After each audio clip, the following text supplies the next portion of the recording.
Bonjour chers amis, dans cette vidéo, j'aurai pour but de vous apprendre à comment rédiger un sujet sur le calcul de modules et un argument. Sans toutefois tarder, nous allons passer à la lecture du sujet. Exercice. Soit les nombres complexes z1 égale à 1 plus i et z2 égale à 1 plus i racine de 3. 1. Déterminer le module de Z1 et le module de Z2. 2. Déterminer argument de Z1 et argument de Z2. 3. En déduire le module et un argument des nombres complexes suivants. Z1 égale à facteur de 1 plus i, fermé, facteur de 1 plus racine de 3i, fermé. Z2 égale barre de fraction 1 plus i sur 1 plus i racine de 3.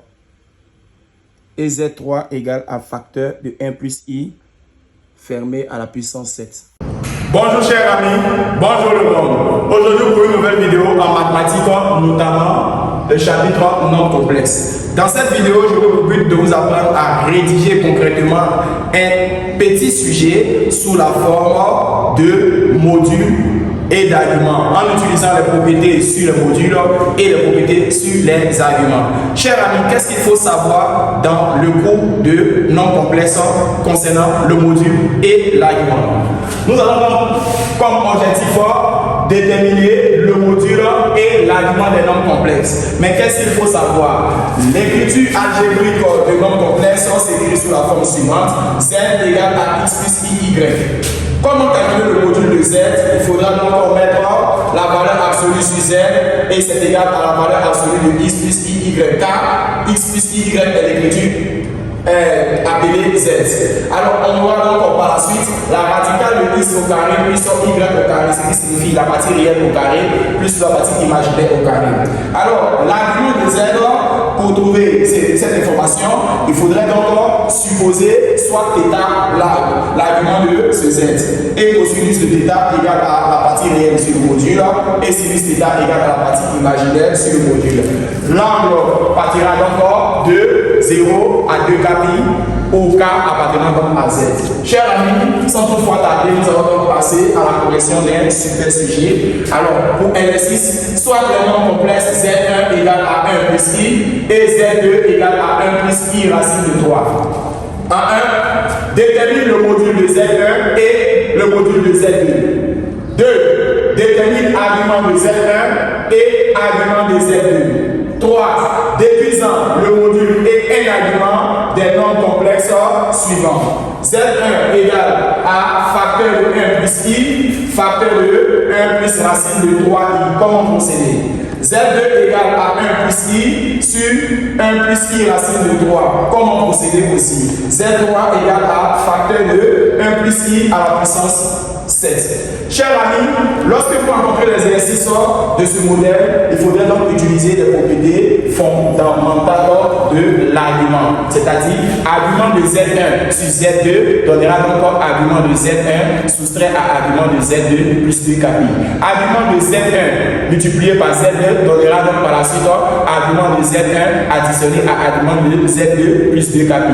Argument de Z1 à la puissance R donnera donc R argument de Z1. Alors, chers amis, voici comment procéder pour déterminer certains sujets. Il faut donc connaître les propriétés fondamentales. Alors, chers amis, sans toutefois tarder, nous allons donc passer à la résolution de cet exercice. Ici, nous allons dans le premier temps déterminer le module de Z1 et Z2. Soit les nombres complexes Z1 qui est égal à 1 plus i et Z2 qui est égal à 1 plus i racine de 3. Chers amis, pour la première question, l'on demande de déterminer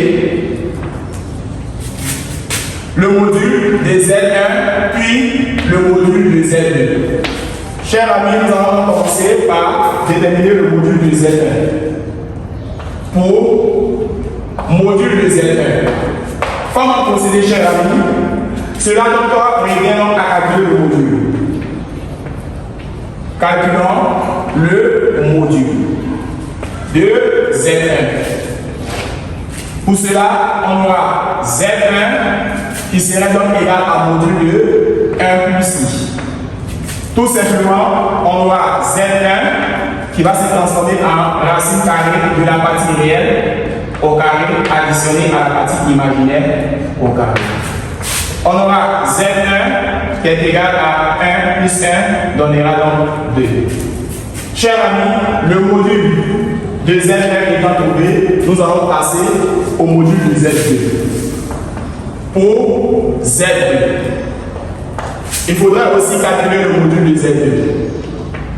Calculons le module de Z2. Comment procéder? Module de Z2 égale à module de 1 plus I racine de 3. Comment calculer le module? Il faudra donc mettre la radicale de 1 élévé au carré plus la partie imaginaire racine de 3 élévé au carré. On aura Z2 qui va donc se traduire par 1 et racine de 3 élévé au carré donnera donc 3. Une fois c'est fait, 1 plus 3 donnera 4. On aura racine de 4 qui donnera 2. Chers amis, nous avons donc le module de Z1 qui est égal à racine de 2 et le module de Z2 égal à 2. Chers amis, en plus d'avoir trouvé le module, nous allons passer à la prochaine question qui est de déterminer l'argument de Z1 et de Z2. Suivez attentivement la suite. Le module de Z1, nous allons trouver racine de 2 et le module de Z2, nous allons trouver 2. Nous allons repasser désormais à la prochaine question qui nous dit de déterminer argument de Z1 et argument de Z2.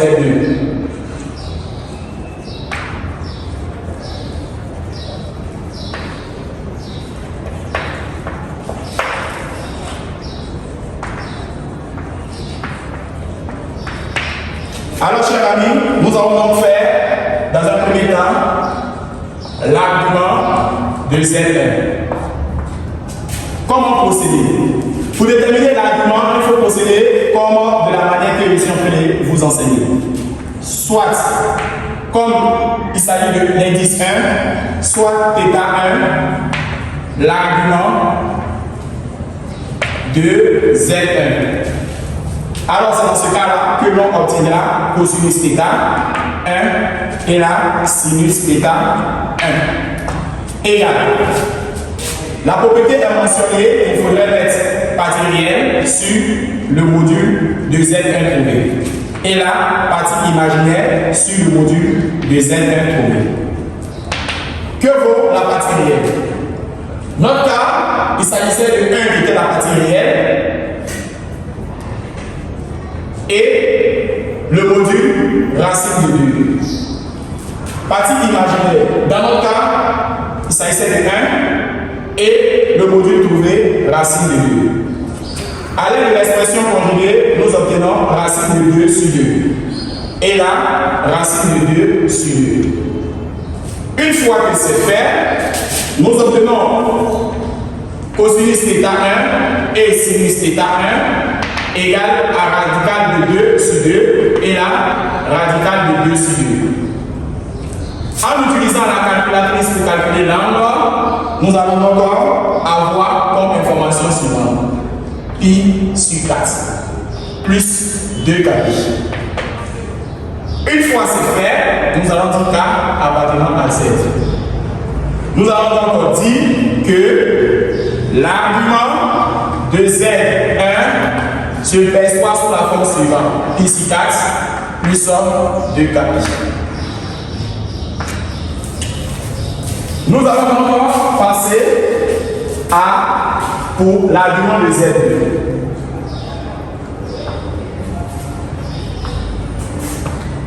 Comment procéder? La même chanson.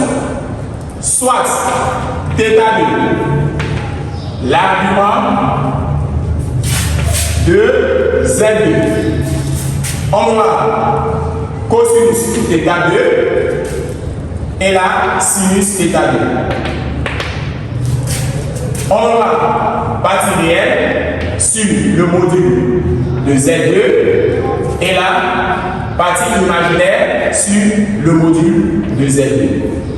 Que vaut la partie réelle pour le cas numéro 2? 1 et que vaut le module 2. Que vaut la partie imaginaire? Racine de 3, que vaut le module 2. Dans ce cas-là, chers amis, l'on obtiendra cosinus θ2 et la sinus θ2. La partie réelle, 1 et le module 2. La partie imaginaire, racine de 3 sur le module. Lorsque cosinus égale à 1 dérivé que le sinus égale à racine de 3 sur 2, on aura comment en log θ pi sur 3 plus 2 capiche avec un k appartenant à Z. Nous allons donc dire argument de Z2 égale à pi sur 3 plus 2 capiche. Chers amis, une fois que l'on a déterminé l'argument, nous allons passer à la prochaine question. Il s'agit là de déduire le module et un argument des nombres complexes suivants. Déduisons-en le module et un argument de Z1 qui est égal à 1 plus I et là 1 plus racine de 3 I. Quant à Z2 égale à 1 plus I sur 1 plus racine de 3 I. Quant à Z3 égale à 1 plus I à la puissance 7. Chers amis, comment procéder? Pour déterminer le module et l'argument, il faudra donc utiliser les propriétés suivantes. Propriété. Il est mentionné que l'on devrait retenir les propriétés suivantes. Z' multiplié par Z égale à module de Z' multiplié par module de Z. Il faudrait retenir que Z' sur Z égale à module de Z' sur module de Z. Il faudrait donc retenir que Z à la puissance N aura module de Z et le N sort. Chers amis, il s'agissait de vos propriétés de module.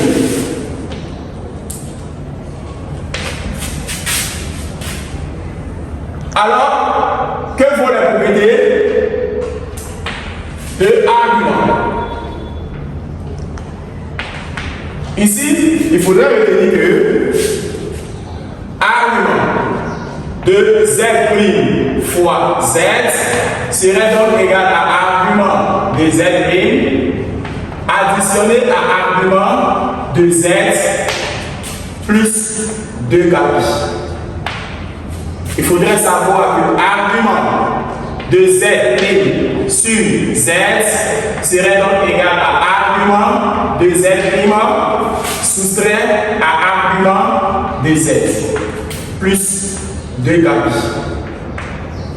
Et là, argument de Z à la puissance N serait donc égal à N argument de Z plus 2 capiches. Chers amis, il faudrait donc utiliser ces propriétés-là pour déterminer encore la réponse aux différentes questions posées. Sur ce, je vous demande de suivre attentivement la suite. Nous allons calculer le module et argument de Z1, Z2 et Z3. Alors, nous allons donc débuter par le module de Z1.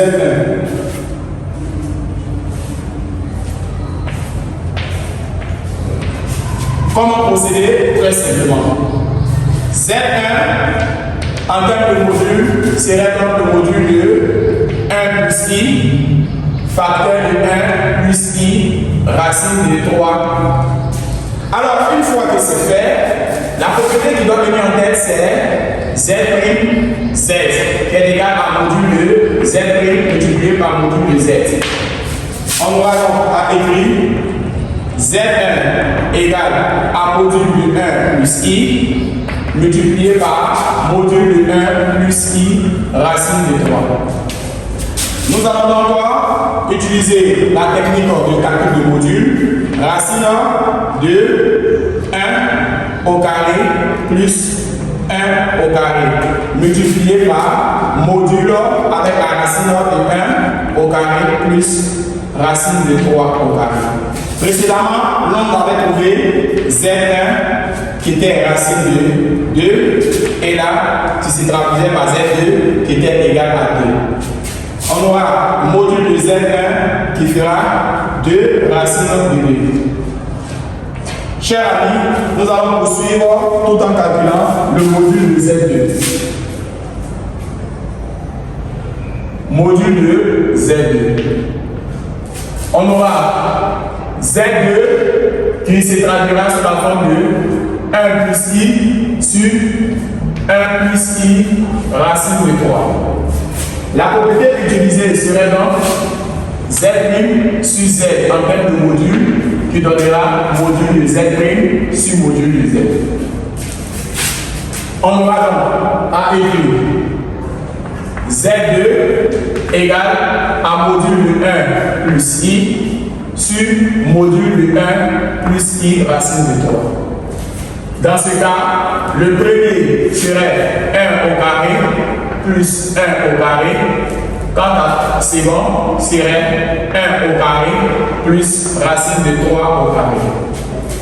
On aura Z2 qui fera racine de 2 sur 2. 1. Ici, 1 donnera racine de 2. Et là, 1 plus 3 donnera 4 racine de 4.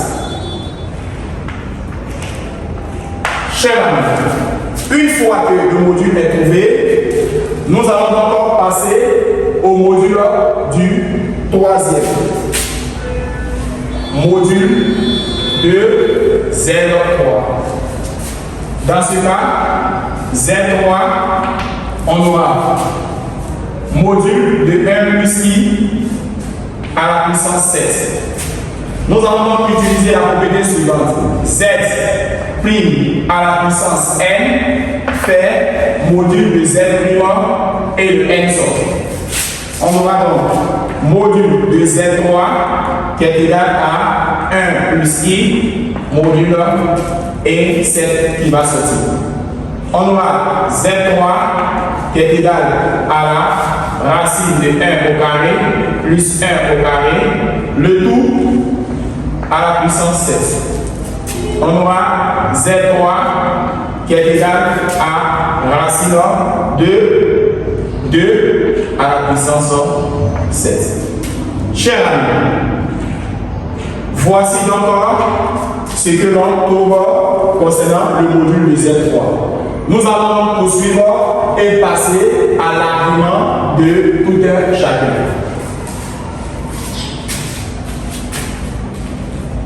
Argument de Z1. Z1 se traduit sous la forme suivante. 1 plus I facteur de 1 plus I racine de 3. En termes d'argument, on aura argument de Z1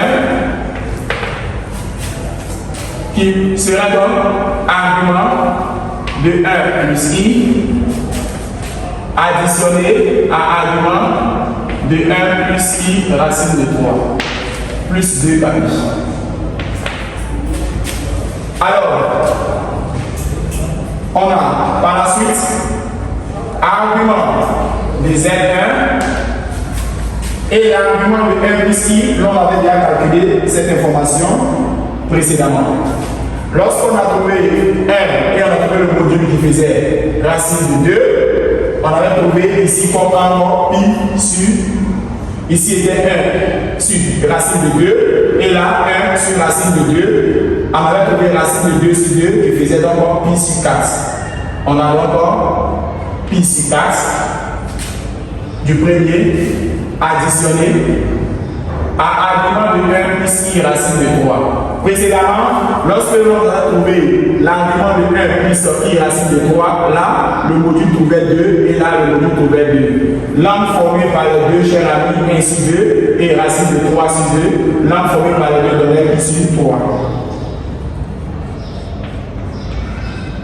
Chers amis, en plus de ce que l'on a retrouvé, nous allons mettre le son de capi. Chers amis, pour conclure, on a argument de Z1, nous allons avoir un même dénominateur. On a 3 fois pi et là 4 fois pi, le tout sur 12, plus 2 capi. On aura donc argument de Z1 qui fera encore 7 pi sur 12. Plus 2 capi. Pour certains, vous pouvez donc écrire argument de Z1 égale à 7 pi sur 12. Chers amis, alors nous allons commencer à faire l'argument de Z2. Tout ce que je vous demande de suivre attentivement ensuite. Argument de Z2. Qu'est-ce qu'on sait de l'écriture appelée Z2? Z2 égale à 1 plus i sur 1 plus i racine de 3. Chers amis, argument de Z2 fera donc argument de 1 plus i soustrait à argument de 1 plus i racine de 3 plus 2 capi. Une fois que c'est fait, on a argument de Z2 qui est égal à, pour ceux qui n'arrivent pas à maîtriser cette information-là, en mettant argument sur ce Z2, je suis en train de mettre argument sur 1 plus i sur 1 plus i racine de 3. C'est ce qui m'a donné l'énergie. Une fois c'est fait, argument de 1 plus en i nous donne par la suite pi sur 4. Et argument de 1 plus i racine de 3 nous donne par la suite pi sur 3. Ici c'est pi sur 4 et l'autre côté pi sur 3. Plus 2 capi. Nous allons encore rendre au même dénominateur. On a 3 pi moins 4 pi sur 12. Chers amis, on aura à mettre plus 2 capi. C'est dans ce cas que argument de Z2 à l'aide de la calculatrice, nous obtenons moins pi sur 12 plus 2 capi.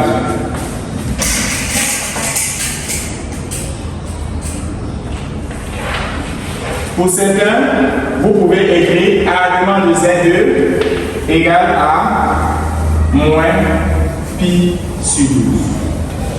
Chers amis, nous allons poursuivre et passer à la dernière étape de l'argument de Z3. Si ce que je vous demande de suivre. Alors nous allons terminer par argument de Z3. On aura donc à écrire argument de Z3 qui serait donc argument et Z3 le remplacer par 1 plus i à la puissance 7. Nous savons très bien que argument de Z à la puissance n nous donne n argument de Z plus 2 capi. Alors c'est cette propriété que nous allons utiliser. Argument de Z3 serait donc égal à 7 qui descendra argument de 1 plus i. Une fois c'est fait, on sait que Argument de 1 plus i. Le module donnait racine de 2. Et là, on avait 1 sur racine de 2. Et le côté 1 sur racine de 2 qui donnera donc pi sur 4. Alors, nous allons donc marquer plus 2 4. On aura argument de Z3 qui est égal à 7 et remplacer argument de 1 plus i par pi sur 4. On aura comme information principale argument de Z3 égale à 7 pi sur 4. Nous allons donc déterminer l'angle principal. Déterminons l'angle principal de 7 pi sur 4.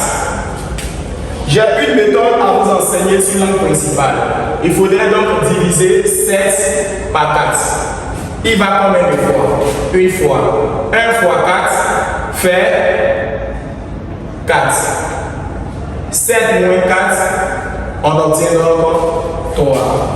Alors, pour avoir 7, nous allons faire 4 fois 1 plus le reste. 4 fois 1 fait 4 plus le reste, ça donne totalement 7. Alors, nous allons donc mettre pi. 7 multiplié par pi serait donc 4 fois 1 multiplié par pi plus 3 multiplié par pi. On aura donc 7 pi qui est égal à 4 pi et là plus 3 pi. Nous allons donc diviser par 4. On aura 7 pi divisé par 4. On aura 4 pi divisé par 4 plus 3 pi divisé par 4. Ici, on aura 7 pi sur 4 et là, on aura pi plus 1, 3 pi sur 4. Étant donné que pi n'est pas pair, on va encore à écrire 7 pi sur 4 sous la forme suivante. 2 pi soustrait à pi, 2 pi moins pi, cher ami, nous trouvons donc pi qui est là. Additionné à 3 pi sur 4. On aura par la suite 7 pi sur 4 serait donc égal à 2 pi et calculé là. 4 fois moins pi, on aura moins 4 pi. Et là, ça nous fait 1 fois 3 pi, on aura 3 pi, le tout sur 4. On aura 7 pi sur 4 serait donc égal à 2 pi et là on aura moins pi sur 4. Argument de Z3 serait donc égal à pi sur 4. Voici donc la mesure principale de 7 pi sur 4 qui donnera donc moins pi sur 4. Chers amis, cette vidéo a été sponsorisée par Canon et merci.